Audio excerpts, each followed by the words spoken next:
नमस्कार, बहुत स्वागत है आपका स्वदेश न्यूज में। मैं हूं आपके साथ अंशु शर्मा। आप देख रहे हैं 4 बड़ी खबरें। चलिए देख लेते हैं कि आज की 4 बड़ी खबर कौन सी है। पहली बड़ी खबर की ओर रुख करेंगे, जहां पर पीएम मोदी के काशी का दौरे का दूसरा आज दिन है। पीएम आज स्ववीर्द महामंदिर जाएंगे, जहां पर विहंगम योग के अनुयायियों को संबोधित करेंगे। 12 राज्यों के मुख्यमंत्रियों के साथ बैठक भी करेंगे। दूसरी बड़ी खबर मिलेंगे, जहां पर चित्रकूट में हिंदू एकता महाकुंभ मोहन भागवत की अगुवाई में यह आयोजन होगा। करीब 5 लाख साधु संत इसमें शामिल होंगे। महाकुंभ की अध्यक्षता जगत गुरु रामभद्राचार्य करेंगे। तीसरी बड़ी खबर मिलेंगे, जहां पर बनारस दौरे पर सीएम शिवराज सिंह चौहान हैं। 14 मुख्यमंत्रियों के कॉन्क्लेव में हिस्सा लेंगे। मध्य प्रदेश की योजना के बारे में प्रेजेंटेशन भी देंगे। चौथी और अंतिम बड़ी खबर मिलेंगे, जहां पर पुलवामा दोहराने की साजिश नाकाम। श्रीनगर में कल एक बड़ा आतंकी हमला हुआ था। सुरक्षा कर्मियों की बस पर की गई थी फायरिंग। हमले में शहीदों की संख्या हुई थी 3 दर्जन भर से ज्यादा जवान घायल हुए थे।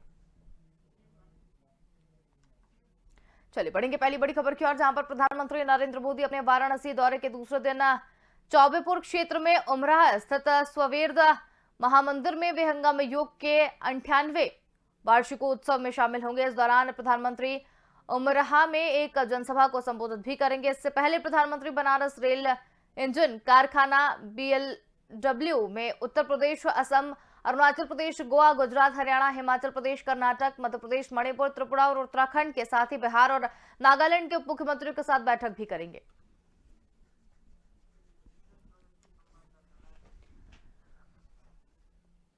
और ज्यादा जानकारी के लिए हमारे साथ संवाददाता घनश्याम चौरसिया जुड़ गए हैं। जी घनश्याम जी, आज प्रधानमंत्री नरेंद्र मोदी जो अनुयायी है विहंगम जो होने वाला है उसके अनुयायियों को संबोधित वहां पर करेंगे, क्या कुछ अधिक जानकारी? बिल्कुल, अभी इससे पहले जो है प्रधानमंत्री नरेंद्र मोदी जो है ब्रज क्षेत्र जो उनके पदाधिकारी हैं, पदाधिकारियों के साथ बैठक शुरू हो गई है। अभी 5 मिनट पहले ये बैठक शुरू हुई है और अभी बैठक अभी जारी है। और प्रधानमंत्री मोदी की इस बैठक में मुख्यमंत्री सीएम योगी आदित्यनाथ भी हैं और उसके अलावा जो है उत्तर प्रदेश प्रभारी BS संतोष भी इस बैठक में है। ब्रज क्षेत्र के जो कार्यकर्ता हैं, पदाधिकारी हैं, उनके साथ जो है प्रधानमंत्री नरेंद्र मोदी बैठक ले रहे हैं। और ये जो बैठक का जो पूरा वक्त है, मैं आपको बता दूं, तकरीबन 3-3.5 घंटे का पूरा बैठक का वक्त है, जिसमें से अभी ये पदाधिकारियों के साथ बैठक शुरू हो गई है। इसके पहले जो प्रोटोकॉल के तहत था वो ये था कि इसके बाद जो मुख्यमंत्री हैं, जो बीजेपी शासित राज्य के मुख्यमंत्री हैं, उप मुख्यमंत्री हैं, उनके साथ भी बैठक होनी है प्रधानमंत्री नरेंद्र मोदी की। लेकिन उसके पहले ये बैठक अभी शुरू हो गई है और जो मुख्यमंत्रियों के साथ जो है उनकी जो रिपोर्ट कार्ड लेंगे, उनके जो विकास कार्यों का जो रिपोर्ट कार्ड होगा वो प्रधानमंत्री को सौंपेंगे वहां के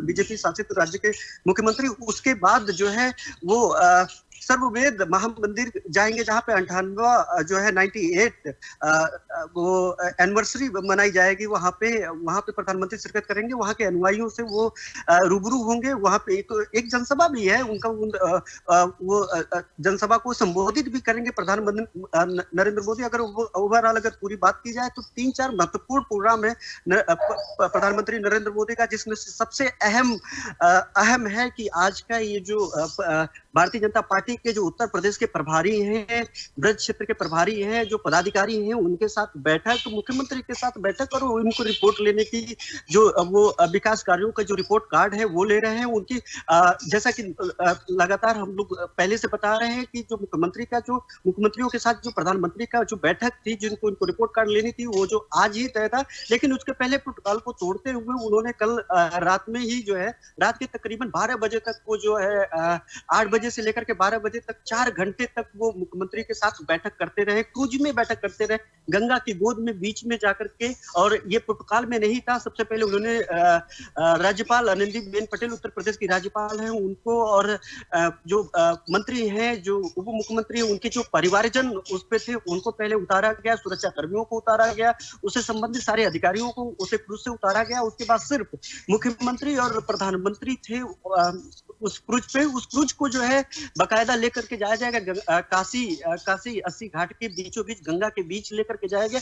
वहां पे मुख्यमंत्री के साथ लगातार 4 घंटे तक बैठक होती रही। और वो बैठक जो आज प्रायोजित था, वो बैठक रात में ही कर ली गई। तो जाहिर सी बात है वो ज्यादा से ज्यादा वक्त जो है इन सब सारी चीजों में दे रहे हैं। वो पूरी रात जो है, रात के 1 बजे तक वो चलते रहे, काशी की गलियों में टहलते रहे। जो उन्होंने विकास कार्य किए हैं, जिनको वो उन्होंने पुनर्द्वार किया है, काशी विश्वनाथ कॉरिडोर टेंडर के अलावा भी जो उन्होंने काम किया है वहां का निरीक्षण की। इवन उन्होंने जिस तरीके से ट्वीट करके बताया जो है रेलवे स्टेशन भी गए और रेलवे स्टेशन पे भी जो वहाँ के वेंडर थे, वहाँ के लोग थे, उनको भी वो रूबरू हुए रात में। और वहाँ के जो रेलवे को लेकर के जो कुछ भी भारतीय जनता पार्टी की केंद्र की सरकार कर रही है, मोदी सरकार कर रही है, उसके बारे में भी उन्होंने बताया कि हम लोग कितना साफ सुथरा, कितना समृद्ध करने की कोशिश कर रहे हैं। तो ये जाहिर सी बात है कि इस दौरे को वो पूरी तरीके से भारतीय जनता पार्टी उत्तर प्रदेश की बात में बात करूं तो वो पूरी तरीके से किस तरीके से भुनाने की कोशिश करेगी, क्योंकि जो केंद्र सरकार है और वो भी उनकी जो भी योजनाएं हैं उन योजनाओं को लेकर के भी वो रिपोर्ट कार्ड ले रहे हैं। जो उत्तर प्रदेश सरकार है, उत्तर प्रदेश सरकार से भी वो रिपोर्ट ले रहे हैं। उत्तर प्रदेश में चुनाव है, ऐसे में ये बैठक और पूरे पूरे देश में जहां जहां फिर बीजेपी की सरकार है वहां के मुख्यमंत्रियों के साथ बैठक करना एक अहम माना जाता है। और भी बहुत सारे प्रोग्राम थे। जो कैबिनेट मीटिंग भी होने वाली थी, पहली कैबिनेट मीटिंग होने वाली थी जो काशी में होती, वो हालांकि कैंसिल हो गया, क्योंकि यहाँ पे उत्तर प्रदेश में अनुपूरक बजट फिर से ला रही है योगी सरकार। तो ऐसे में ये जो है कहीं ना कहीं इस प्रोग्राम को कैंसिल किया गया। इसको देखते हुए तो एक बड़ा इवेंट्स पूरा किया गया और प्रधानमंत्री नरेंद्र मोदी एकदम तल्लीनता से इसमें लगे हुए हैं। और एक हालांकि जो नया प्रोटोकॉल है वो नया प्रोटोकॉल तो अभी सामने नहीं आ पाया है। पुरानी प्रोटोकॉल के अकॉर्डिंग भी काम जो इनके शेड्यूलिंग थी उस शेड्यूलिंग में जो कार्यक्रम बढ़ाए गए हैं उस कार्यक्रम के साथ प्रधानमंत्री नरेंद्र मोदी जो लोगों को सीधे एक तो रूबरू हो रहे हैं, रिपोर्ट कार्ड ले रहे हैं, और जो वक्त का समय सीमा था उस समय सीमा को बढ़ा दिया गया है। और जहां पे समय सीमा थोड़ा सा कम है उस समय उस काम को उन्होंने रात में जो उनके सोने का आराम करने का वक्त था उसमें उन्होंने दिया है। और इसके बाद जो है सबसे बड़ी बात ये है कि इसके बाद जो है वो जब वो अनुयायियों से जो है सर्ववेद महामंदिर में अनुयायियों से जब वो मीटिंग करेंगे, बैठक करेंगे, तो उसमें वो लोग उन साथी संतों से रूबरू भी होंगे, वहां पे उन अनुयायियों से बातचीत भी करेंगे। और वहां की जो भी बातें हैं काशी विश्वनाथ कॉरिडोर की या फिर उस महामंदिर की या फिर जो वहां पे आस्था से संबंधित बातें हैं वहां पे भी वो सलाह और सुझाव लेंगे। और उसको देखते हुए भी आगे क्या कुछ किया जा सकता है वाराणसी में, प्रधानमंत्री नरेंद्र मोदी का जो संसदीय क्षेत्र है उस पे विचार करेंगे नरेंद्र मोदी जी। बिल्कुल घनश्याम जी, लेकिन जिस तरीके से काशी दौरे का दूसरा दिन है और उसके बाद जिस तरीके से वो काशी को आगे ले जाने के लिए, काशी का विकास करने के लिए जो लगातार यहाँ पर काम कर रहे हैं, उस क्षेत्र में भी किन लोगों से वो बात कर सकते हैं? क्या और भी चीजों के बारे में वो जानकारी देंगे या अपने ड्रीम प्रोजेक्ट के बारे में वो क्या कुछ सोच रख रहे हैं? देखिए, काशी विश्वनाथ कॉरिडोर ये जो नाम है वो बड़ा आसान नहीं था। तकरीबन 33 महीने तक ये काम चला। और इसके अलावा भी मैं आपको बात करूं तो महज 3500 स्क्वायर वर्ग फीट में जो है 35,000 माफ करिएगा वर्ग फीट में ये था। उसके बाद ये 5.5 लाख से ज्यादा का जमीन एक्वायर करके बनाया गया। तो इतना ये जो लगातार जिस तरीके से भारतीय जनता पार्टी लोगों को बता रही है, कह रही है कि 350 साल बाद जो उपेक्षा का शिकार होते आ रहा है काशी, उसको पुनर्द्वार कर रहे हैं, उसके खोई हुई विरासत को लौटा रहे हैं। तो इतना तो आसान नहीं होगा। कईयों प्रधानमंत्री लगातार जिस तरीके से बयानात आप लोग सुन रहे हैं, हम लोग दिखा रहे हैं, अपने टीवी स्क्रीन के माध्यम से देख रहे हैं कि इतना आसान नहीं था। वहां पे लगातार बयानबाजी चल रही है, क्योंकि जो काशी विश्वनाथ जिस तरीके से बताया जा रहा है, उनको इन्विटेशन कार्ड में था कि कई आतताई आक्रमणकारियों ने काशी विश्वनाथ पे हमला किया। ये पुराने जमाने की बात है। उसके बावजूद भी वो पूरी तरीके से काशी को मिटा नहीं पाए, नष्ट नहीं कर पाए, उसके जो संस्कृति को खत्म नहीं कर पाए। कोई ना कोई तैयार होता रहा। प्रधानमंत्री नरेंद्र मोदी ने अपने भाषण के जिक्र में उन्होंने कहा कि जब औरंगजेब पैदा होते हैं तो हमारे तरफ से ऐसे साधु संत जरूर सामने आ जाते हैं जो उनके जो है नापाक मंसूबे पे पानी फेर देते हैं। उन्होंने बहुत सारे लोगों का नाम लिया, जिक्र किया। तो जाहिर सी बात है कि जब इन सब चीजों का जिक्र कर रहे हैं प्रधानमंत्री नरेंद्र मोदी, इवन जब मुख्यमंत्री ने महात्मा गांधी का भी नाम लिया, उन्होंने कहा ये सक्रिय गलियां, ये गंदगी कहीं ना कहीं हमको आहत करती है। उस प्रधानमंत्री नरेंद्र मोदी उन्होंने साफ तौर पे कहा कि जो गांधी जी की जो विजन थी, गांधी जी के नाम पे सरकारें तो बहुत बना ली लोगों ने, लेकिन उनके विजन को पूरा नहीं कर पाई। वो काम प्रधानमंत्री नरेंद्र मोदी ने किया है। तो जाहिर सी बात है वो विकास को लेकर के काफी संजीदा है और उसको कर भी रहे हैं जी। बिल्कुल घनश्याम जी, बहुत धन्यवाद हमारे साथ जुड़ने के लिए, तमाम जानकारी हमारे साथ साझा करने के लिए। बढ़ेंगे अगली खबर की ओर। मर्यादा पुरुषोत्तम श्री राम की तपोस्थली चित्रकूट में 14 दिसंबर को हिंदू एकता महाकुंभ का आयोजन होने जा रहा है। इस महाकुंभ में करीब 5 लाख साधु संतों के शामिल होने की बात कही जा रही है। हिंदू एकता महाकुंभ की अध्यक्षता जगतगुरु रामभद्राचार्य महाराज करेंगे। महाकुंभ में सीएम योगी आदित्यनाथ, आरएसएस प्रमुख मोहन भागवत के अलावा कई बीजेपी सांसद भी शामिल होंगे। ऐसा माना जा रहा है कि इस आयोजन के जरिए लोगों में हिंदू एकता को लेकर अलख जगाया जाएगा ताकि आगामी चुनाव में इसका लाभ लिया जा सके। हिंदू एकता महाकुंभ में हिंदुत्व समेत देश और राज्य की वर्तमान राजनीति समेत दूसरे मुद्दों पर चर्चा की जाने की बात सामने आई है। महाकुंभ में आने वाले अतिथियों की ठहरने की उत्तम व्यवस्था की जा रही है और किसी को भी इस तरह की दिक्कत न हो, इसका ख्याल रखा जा रहा है। महाकुंभ में कई वीआईपी गेस्ट आएंगे। महाकुंभ में करीब 5 लाख साधु संतों का आगमन भी होगा। इसको देखते हुए सुरक्षा के पुख्ता इंतजाम भी हो रहे हैं।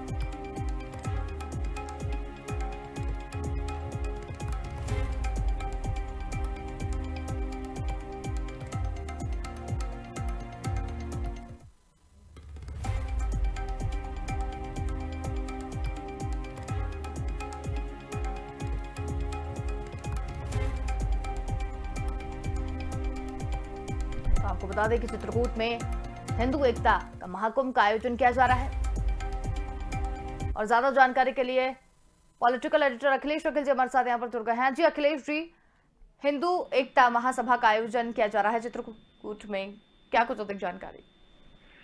बिल्कुल ये जो है एक तरह से बीजेपी और संघ की तरफ से ये आयोजन है और हिंदू एकता महाकुंभ जो है ना, ये चुनाव से पहले जाहिर सी बात है कि ये पूरी प्रक्रिया में वोट बैंक की राजनीति के रूप में ही इसको देखा जा सकता है।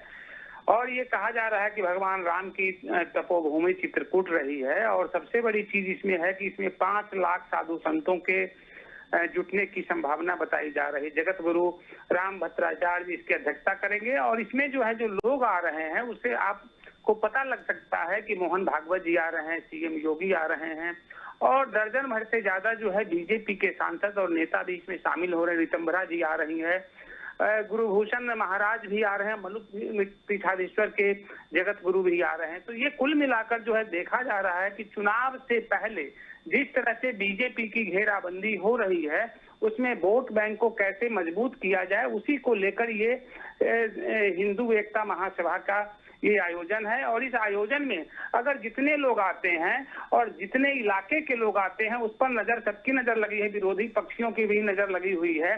लेकिन अगर साधु संत अगर मिलकर, अगर मान लीजिए कि बीजेपी के पक्ष में अगर एक होते हैं, हिंदू एकता की बात करते हैं, जाहिर सी बात है बीजेपी को इसका लाभ होगा। लेकिन चुनाव के दौरान विरोधी पक्ष जो है जिस तरह से घेराबंदी कर रही है उससे बीजेपी को लग रहा है कि अब एक यही रास्ता बचा हुआ है कि हिंदू एकता की बात करके जो है समझिए हिंदुओं को गोलबंद किया जाए ताकि चुनाव में जो है विपक्षी दलों को जो है मात दिया जाए। तो इसको इसी रूप में देखा जाना चाहिए क्योंकि अचानक ये सारी घटनाएं घट रही है। तो चित्रकूट में जो भी चीजें हो रही है, जितने लोग वहां पर पहुंच रहे हैं और जितने लोगों की पहुंचने की संभावना है, उसको कुल मिलाकर जो है चुनावी रणनीति के तहत ही देखा जा सकता है, इससे ज्यादा कुछ नहीं है। क्योंकि इस तरह की बातें बार बार होती है और इस तरह का आयोजन भी समझिए कि बीजेपी करती रही है। लेकिन मोहन भागवत जी क्या उसमें कहेंगे और जो है जो उसमें जो है साधु संत जुटकर क्या नारा लगाते हैं, इस पर भी सबकी नजर लगी हुई है। चलिए अखिलेश जी, बहुत धन्यवाद हमारे साथ में जुड़ने के लिए और तमाम जानकारी हमारे साथ साझा करने के लिए।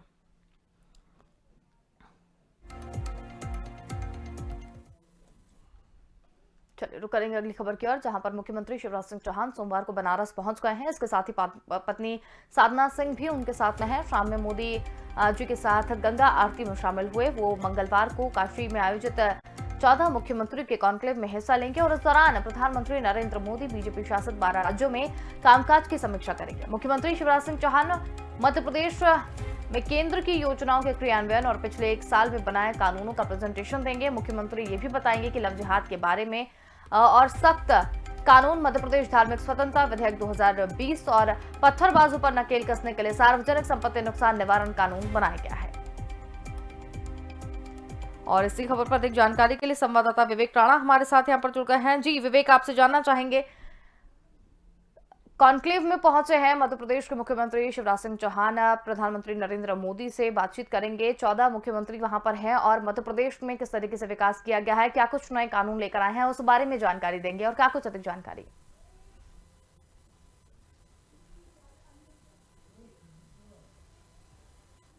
बिल्कुल बिल्कुल बात की जाए मध्य प्रदेश के मुख्यमंत्री शिवराज सिंह चौहान की, तो मुख्यमंत्री बनारस पहुंच चुके हैं, साथ में उनकी धर्मपत्नी साधना सिंह भी मौजूद है। मगर बात की जाए पूरे कॉन्क्लेव की, तो कॉन्क्लेव में जो पूरे देश के अन्य राज्यों की बात की जाए, जहां जहां बीजेपी की सत्ता है, वहां के जो मुख्यमंत्री हैं वो सभी मौजूद हैं और तमाम विषयों में चर्चा की जाएगी। साथ ही केंद्र सरकार की जो तमाम जो योजना है उसको लोगों तक कैसे पहुंचाए, इस पर भी विचार किया जाएगा, रणनीति तैयार की जाएगी। मगर मध्य प्रदेश के मुख्यमंत्री की बात की जाए तो मध्य प्रदेश के मुख्यमंत्री शिवराज सिंह चौहान का भी जो प्रेजेंटेशन है वो होगा। और बात की जाए मध्य प्रदेश की, तो मध्य प्रदेश में अभी तक क्या क्या ऐसी योजना मुख्यमंत्री ने जमीनी स्तर पर उतारी है जिससे आम व्यक्ति को लाभ हुआ है, साथ ही मध्य प्रदेश के विकास के लिए आगे क्या हो सकता है, इन सभी बिंदुओं पर आज मुख्यमंत्री शिवराज सिंह चौहान अपना जो प्रेजेंटेशन है वो प्रधानमंत्री के सामने देंगे। मगर देखने वाली बात यह है कि मध्य प्रदेश में जिस प्रकार से कुछ दिन पहले ही जनजाति गौरव दिवस मनाया गया था जिसमें देश के प्रधानमंत्री शिरकत किए थे, साथ ही बात की जाए कई ऐसे विधेयक मध्य प्रदेश के द्वारा लाए गए हैं जिससे कहीं ना कहीं आम जो लोग हैं उनको कहीं ना कहीं फायदा हुआ है। तो तमाम विषयों में चर्चा की जाएगी। और बात की जाए मुख्यमंत्री की, तो मुख्यमंत्री का 3 दिवसीय जो दौरा है वो बनारस में है। आज सबसे पहले प्रधानमंत्री नरेंद्र मोदी के सामने प्रेजेंटेशन देंगे। और साथ ही बात की जाए मध्य प्रदेश की, तो जिस प्रकार से बात की जाए अपराध की, तो अपराध पर लगाम लगाने के लिए कुछ दिन पहले ही मध्य प्रदेश की भोपाल शहर की बात की जाए और बात की जाए इंदौर शहर की, तो दोनों ही जगह पुलिस कमिश्नर जो व्यवस्था है वो लागू कर दी गई है। और जो सार्वजनिक संपत्ति है उस पर किसी प्रकार का नुकसान ना पहुंचे, जिसके कारण एक विधेयक भी लाया गया है और उस पर विचार करके उसको जो पारित भी कर दिया गया है कि यदि कोई सार्वजनिक संपत्ति को डैमेज करता है तो उसके खिलाफ सख्त कार्रवाई की जाएगी। और बात की जाए उसके खर्च की, तो खर्च भी वसूला जाएगा। ऐसी तमाम कई किस्म के जो विधेयक हैं, ऐसे कई प्रस्ताव हैं और ऐसे कई विकास के जो कार्य हैं जो मध्य प्रदेश में हुए हैं, आज मुख्यमंत्री शिवराज सिंह चौहान प्रधानमंत्री के सामने प्रेजेंटेशन देते नजर आएंगे। जी बिल्कुल विवेक, 14 मुख्यमंत्री के कॉन्क्लेव में सीएम हिस्सा ले रहे हैं और इसमें प्रधानमंत्री नरेंद्र मोदी, सभी जो और भी राज्य हैं जिसमें मध्य प्रदेश भी है, उत्तर प्रदेश भी है, नागालैंड भी है, सभी राज्यों के मुख्यमंत्री को वहां पर बुलाया गया है और उनसे उनके क्षेत्र की जानकारी वहां पर ली जा रही है। क्या लगता है आपको, प्रधानमंत्री नरेंद्र मोदी राज्यों की जानकारी इस तरीके से लेकर अब आगे क्या रणनीति बना रहे हैं?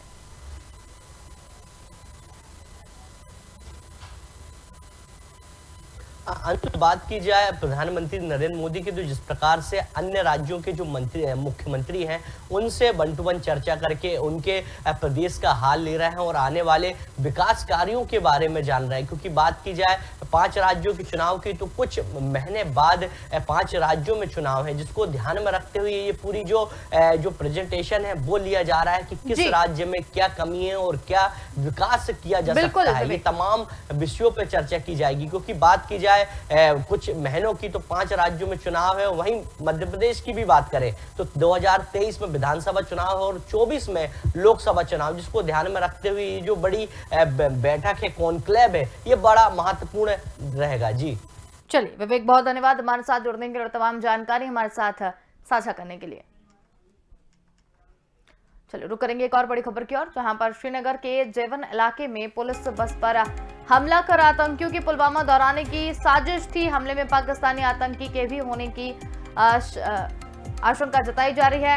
हमलावर आतंकियों की कोशिश थी कि बस में सवार सशस्त्र पुलिस का कोई भी जवान बच न सके और यही कारण है कि आतंकियों ने बस को निशाना बनाकर दोनों ओर से अंधाधुंध गोलियां बरसाई। 14 फरवरी 2019 को पुलवामा के लस्सीपुरा इलाके में सीआरपीएफ वाहन पर आत्मघाती हमले में 40 जवान शहीद हो गए थे। सूत्रों का कहना है कि पाकिस्तान की खुफिया एजेंसी आईएसआईएस की ओर से आतंकी संगठनों पर लगातार दबाव बनाया जा रहा था कि बड़े हमले को अंजाम दिया जाए ताकि सरकार की ओर से हालात सामान्य होने और आतंकियों के सफाई संबंधी जो दावे की धार को कमजोर किया जा सके।